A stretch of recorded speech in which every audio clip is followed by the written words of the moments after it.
before I kind of share it with the general public, but I have it pretty largely integrated, but I want to make sure that all the I's are dotted and the T's crossed. The integration of the updated 5 freedoms model of animal welfare, which is the 5 domains model, which is widely accepted at this point across animal welfare industries, whether it's zoos and non-farms and whatnot. Integrating that with the LEGS model in order to be able to introduce to our industry a comprehensive, practical welfare assessment tool that everybody will be able to apply to their respective work with dogs. And it's really exciting because, frankly, as much as the 5 domains model has been widely accepted in the the companion animal field, that part of the kind of captive animal population consideration of animal welfare, it has not been thoroughly applied, largely because there's such a profound misunderstanding of how it applies to companion animals. And the reason for that is, as you guys have heard me talk about many times before, there's such a kind of homogenization and gross misunderstanding about what natural behaviors are for like pet dogs and cats, right? So when people are looking at providing for the affordances in the environment to express natural behaviors, which is now kind of redefined in the 5 domains as the behavioral domain and behavioral interactions with the environment, other animals, and with humans, it's not broken down at the same granular level by any stretch that it is for other captive species. If anyone isn't muted, will you just double check your computer and make sure that you are in fact muted, because I'm getting some background noise. Thank you. I'm gonna pull up my screen to share this with you guys for a moment. Can you give me screen sharing capabilities, Jamie? Just kind of give that to everybody so that I can do this real quick. And then I can show you guys something over here. Wonderful. Oh, host has disabled it. Okay, hold on. All right, for some reason, I'm not getting my play sound when someone... Does anyone know where I find how to give Kim sharing capabilities? I think if you go to, all right. So, can everybody see this? These 2 models here? Okay, great. So this is the same thing. It's just 2 different ways of looking at it. And I find both of them kind of helpful if you want to do a screen grab of this, or you can just Google 5 domains model and look up images. This is the evolution of the 5 freedoms, which was introduced some time ago, but I would say has only become widely accepted in just the last few years. And so one of the reasons that I haven't kind of worked from it more substantially in the past is because you just want to make sure these things aren't like passing trends and they're going to update it to something else next year and then next year. So at this point, it seems like it's become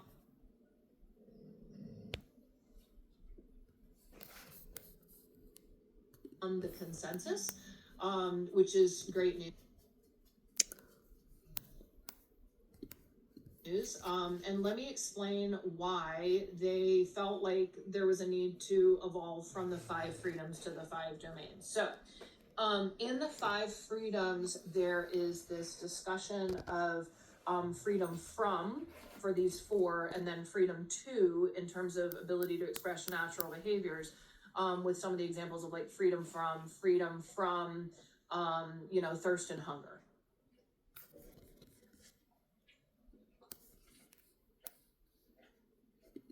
As an example of that. And the reason, one of the reasons why they wanted to move away from that was because as we got more understanding of homeostatic functions and processes, we realized that the wording of that was problematic, because when we're saying the animal needs to have freedom from hunger and thirst, we don't recognize the fact that it is hunger and thirst that makes the animal experience the physiological motivation to seek food, for example, right?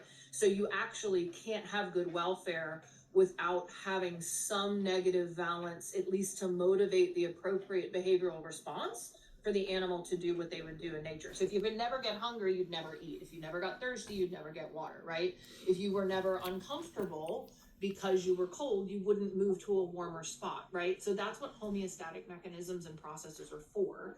So they felt that it was important to recognize that there's actually no way to, and it wouldn't be ethical to do it in the first place because the animal wouldn't then be behaving in a normal kind of biological way, to have an animal never experience any negative emotional balance, right? That could then motivate the appropriate response. So that was an important distinction. The thing that I am, of course, the most excited about with this updated model is the emphasis that's put on the behavioral domain and the interactions with the environment. So, these are all really the same components of the 5 freedoms, but with greater emphasis on the 5th domain being the mental state of the animal that ultimately determines what that animal's welfare is. The 4th domain being behavioral interactions, and then having these 3 subcomponents of interactions with their environment, interactions with other animals, interactions with humans. As you guys know, in the legs model, we put all of that kind of in the environment anyway, right? Social environment as well. But it's very legsy just even in the behavioral interactions, because the animal is learning how to relate with their environment, other animals, other people, and that's of course going to depend on their G and their S and all of that fun stuff. So for animals, like let's say take a particular captive wild animal. The fun thing for me about this is that like it's moved into a place where we have something more solid than we've had in the past, because in the past there's been so much ambiguity in the field of animal welfare to define what good welfare is, because the welfare is the kind of experience of the animal, right? It's very hard to kind of define. It's that internal mental state. And so people, of course, historically have done things like measure cortisol levels to see if that can tell us how stressed out an animal is. They can look at the presence of stereotypies, and we've talked a lot about that, right? Or the absence of stereotypical behaviors to indicate good welfare or poor welfare. But oftentimes, what has been kind of appreciated over time is that the animals might not be exhibiting stereotypical behavior. They might have apparently good physical health. Their cortisol scores could be fine. They could seem like they weren't having any kind of overt problem, which then leads us to kind of dismiss it like, great, this animal has awesome welfare, because we're not seeing these kinds of red flags that they don't have good welfare. And now what's appreciated, this is so legsy, the new modern score for animals in captivity is diversity of behavior. So what that means is that the greater the expression of the suite of their species specific, and in our case, breed group specific, right? Like getting down to phenotype specific behaviors, the greater the welfare. And the lower that score is, the less diversity of behavior that we have, the more we are concerned about that animal's welfare. And so it gives this wonderful objective measure that we as dog professionals can use in all kinds of environments, in homes and shelters, all kinds of situations, working dog environments, etc., where we can assess, are we seeing this wide representation of behavior, going back to Ray Coppenger's 3 categories of foraging, hazard avoidance, and social. We can start to break down for this particular phenotype, what are the behaviors that we would expect to see for this animal given their legs. So at this age, what are the behaviors we would expect to see? At this age, what are the behaviors we would expect to see? If the animal had the agency and the optimal environment, what would that look like, right? In other words, what are the selective pressures that would have dictated how that animal would have performed originally in evolutionary science on their own right in order to survive, but as we know, with artificial selection, because we humans made them that way, so then those behaviors we've bred in become a need. So the beautiful thing about all of this is that we in this community are in a unique position to populate those fields for what those expected suites of behaviors would be in order to measure diversity of behavior, and then to integrate this with the legs model so that it's more digestible and applicable for people in our field. So I am going to be solidifying this model and introducing it. I hope to have it shored up by the conference so that you guys are the first to get it. You'll be the first to get it either way, but it'd be fun to do it at the conference. But to be able to kind of have all of the nuts and bolts figured out and have like a kind of how to apply this to a given case, like step 1, this is what we're looking at. Step 2, this is what we're looking at. So it guides us in terms of asking better questions of the clients or the carers, things like that. Guides us to know which questions to ask when looking at the environment, when looking at the learning, in consideration of the legs and the self, all of that stuff. So that being said, we're moving into this place, I think, where we have a better chance than we've ever had to provide non-contentious frameworks for analyzing canine welfare, right? Where it's not subjective and we're not getting lost in the weeds of defining really abstract, hard to define things, which has been both where the science has been, and as we all know, it's where the field has been. And this then puts the responsibility on every professional to make sure that whatever interventions they're using and whatever kinds of environments they're providing, experiences they're providing, etc., that they're measuring, is the dog having more diversity of behavior expressed, or is it reducing it? If it's reducing it, we're doing something wrong. If it's increasing it, we're doing something right, you know? So I love it because it's clear, but that said, I've got some work to do to continue to clear it up before it's something that we're like releasing on a public level. But that's my goal for 2025.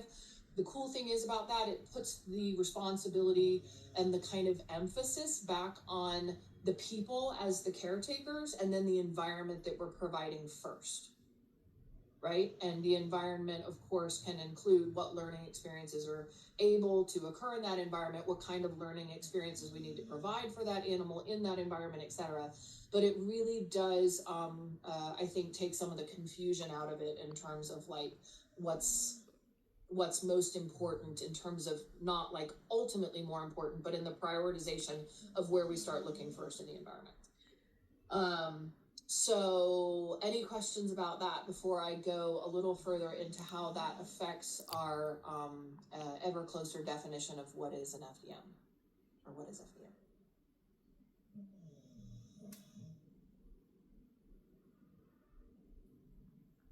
Sounds like you have lots of work to do, Kim.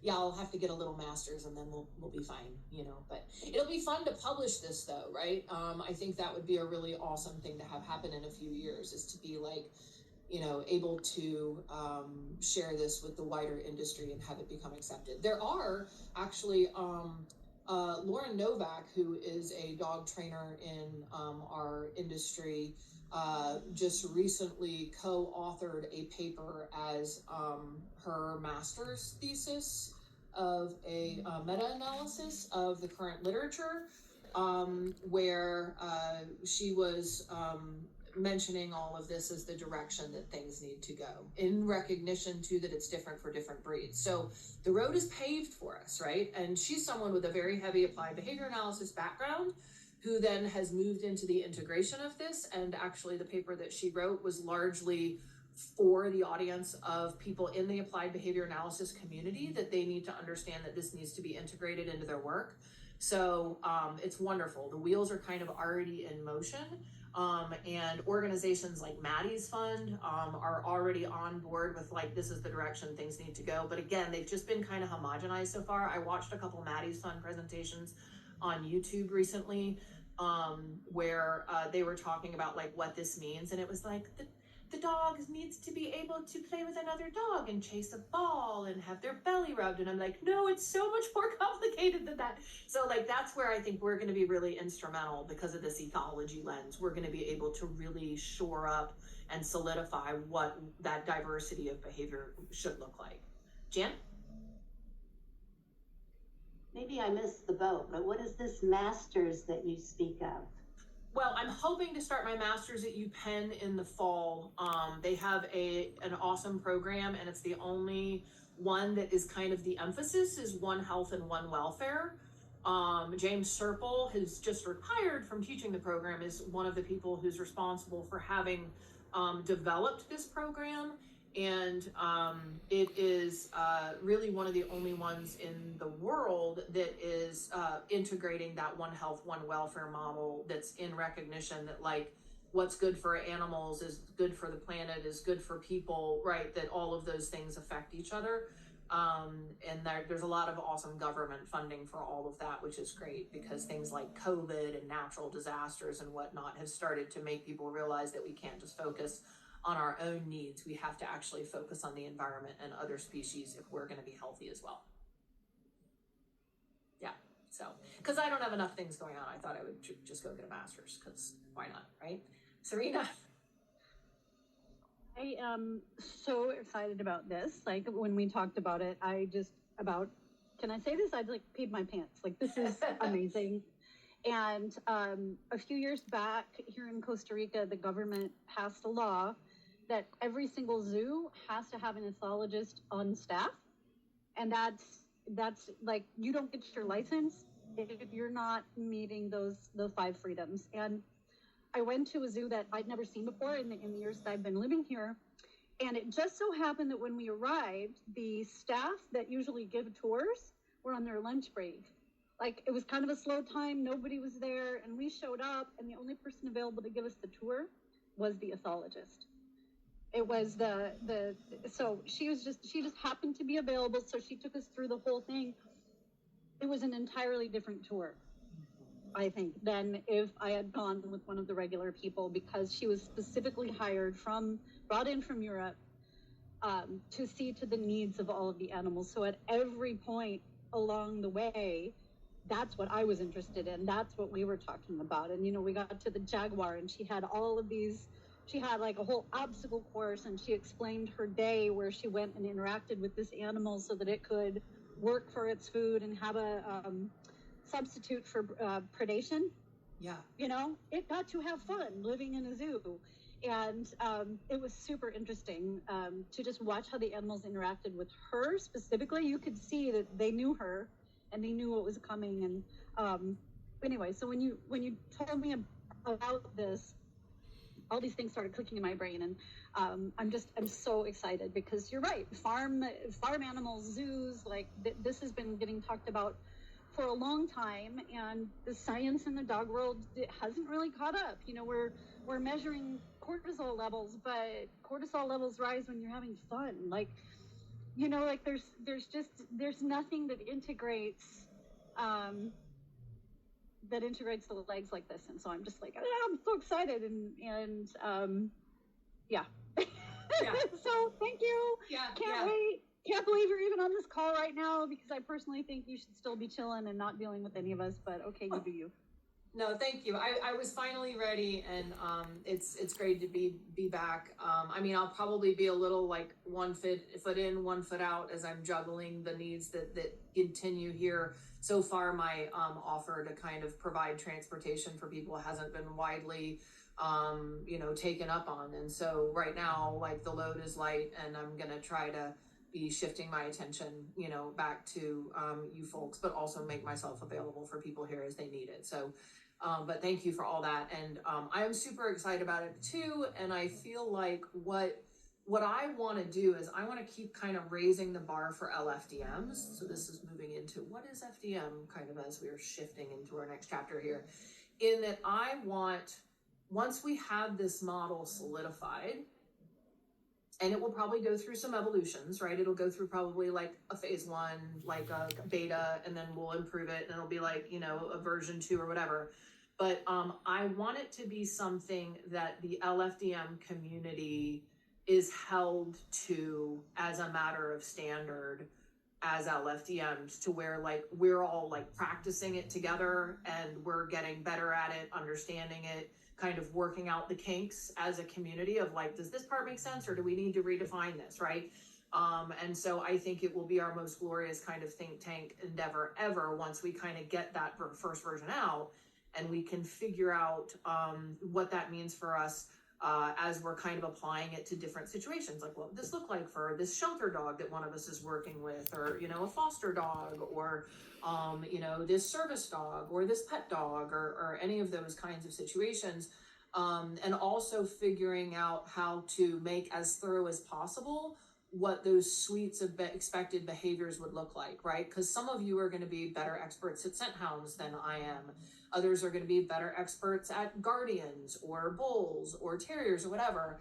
And so as we get the kind of collection of like, these are the kinds of instinctual inherited motor pattern behaviors we would expect to see, then we want to make sure that that's as thorough as it can be, right? Did I leave something out? Is there something else that someone else knows because they've been working, you know, bloodhounds for the last 20 years, right? Like, I want to know that stuff. And so as we get closer and this evolves further, I think it'll just become, you know, better and better. And weird tangent, which you guys know I'm fond of.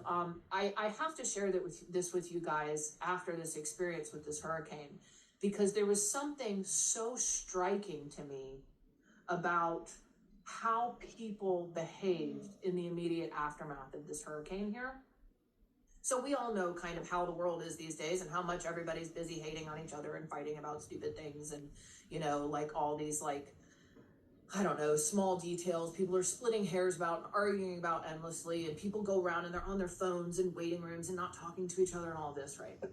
Well, so in this aftermath, with a whole like week plus of no cell phones, no water, no electricity, and quite frankly, I'm not making a political statement, but in my little community of Madison County, not a lot of government or military presence, right? It was just community members. Like when I went down there to help clean up downtown Marshall, it was 100 people from the community of Madison County with their own equipment, their own neighbors, shop owners, volunteers, you know, families, all pulling together to do what needed to be done. And it continues to be so striking in the entire region that that's going on, right? But these are a lot of people who would have, in the weeks prior to the storm, been arguing about all of this minutia. And in the face of a situation that immediately kind of regarded all of the small potato stuff as small potatoes, it didn't matter. What mattered, frankly, were the three primary suites of behavior. It was foraging. How do you get the needs met? How do you get your basic biological needs met? Food, water, shelter, you know, and anything else related. How do you stay safe and help others make sure that they're safe from the ongoing threats of, you know, the aftermath of the storm? Socially, what needs to happen in terms of communication, partnership, collaboration, helping out, etc. And it struck me, oddly, that in these moments, even while people were suffering so much, I'd make a case for a lot of their welfare was better than in the weeks before. And I know that, like, I can't say this to the general public. They will have no idea what I'm talking about. But you guys know what I'm talking about, in that there's something so meaningful in the clarification of purpose, where you're like, all I'm focusing on is doing the next thing in front of me that has to be done, that is the most urgent and most important. And it was a really beautiful thing to behold and participate in, that just reminded me that there's something so elemental in our presence as a species, as humans, that we've lost, that can be found oddly when such a leveling experience occurs. So I just wanted to share that with you guys because I figured you might appreciate it. But it makes me think about everything we're talking about, because I found myself doing things that I don't do in my normal life that felt biologically amazing. Like, it felt amazing to clear that mud out of that firehouse with my son and his girlfriend. and these people that I'd never met before and be like, all right, we have to get this done. We have to get this done today because the mud is drying and it's hardening and then it's going to be harder for us to get out of here. So we were just like, you know, busting our butts to do what needed to be done. And that sense of purpose was so fulfilling in the moment. And anyway, I just wanted to share that. Do you want to say something, Shelley? Yeah, just kind of to go a little bit further on that. Similar thing here when we have our fires, forest fires, and it always astounds me how many people, especially with the farmers where they're trying to get hundreds of animals moved, there'll be people coming from other provinces to help move. And I just say what you took at your little community level, when you think about it, there's people from other countries that have gone in to help. So I actually think it's a need that people are struggling to satisfy. Yeah. And it's a sad thing to say, but I think about this in terms of working with organizations. I work in the privacy industry, information privacy. Nothing gets done until there's a breach. Mm-hmm. And then everybody pulls together and everything happens. And then everything goes back to normal. I think that's kind of the similar sort of thing, except on a bigger level, right, with human nature. Yeah. And it's sad, but you almost wish that we would have more natural disasters because that seems to be the only thing that brings people together. Yeah, it gave me hope. I mean, that was the weird thing about it, is it like where I've been so increasingly kind of down on like the world and society, and not you guys are always lifting me up, but just, you know, you watch TV and politics and all this stuff people are splitting hairs about and whatever, and then you're like, wow, it's just so leveling to have to come together for what is so much more important than all of that, you know? And the humanity in it, the fact that people are being so incredibly kind, patient, generous, tolerant, you know? And I think it is that kind of like when we don't have these urgent, clear, present needs of those three categories of behavior in front of us, and when our dogs don't, we start attending to other things and can kind of get like a little neurotic or disoriented by that. Like, we are wired to worry about things. We're wired to have purpose and to need to have function. So are our dogs. To find stuff we need, to deal with threats in the environment, to cooperate in meaningful ways with our social members. And a lot of the times we and our dogs don't have opportunities to do any of it. Ordering it on Amazon just doesn't have the same thrill. You know what I mean? Like worrying about like, did I install my security system correctly? Doesn't have the same thrill as like, do I need to protect, you know, my child from that danger over there? Do you know, like it's biologically sensible in a way. It's like your whole being kind of gets it without having to like analyze it. And there's something really magnificent about just experiencing it. In those immediate days, it's like everyone's legs were super cohesive. And I mean, again, it's catastrophic that it takes something like a natural disaster to make it happen. But remembering that surviving was not easy for so long, we and our dogs and every other species have been having to operate by that model that is having to deal with adversity, which John has brought up to me before, and I think is a really interesting point. Having to deal with manageable adversity is actually a needed experience. Like it makes life feel important to do and to show up for and to be involved with, as opposed to what's the point of me getting out of bed? I'll just stay in bed all day and, you know, binge watch Netflix, because like, I think the apathy that creates a lot of anxiety and depression is like, does it matter? Does it even matter? You know, that all of us can get stuck in because we get lost and disoriented and confused when that purpose isn't that clear. So I just wanted to share that with you guys because it was really striking. As terrible as it all has been and demanding as it's been powerful to be a part of. I haven't had an experience like this in my life in that way before. You just really hit something, and I just thank you so much. I know this is very different, but it speaks to that need.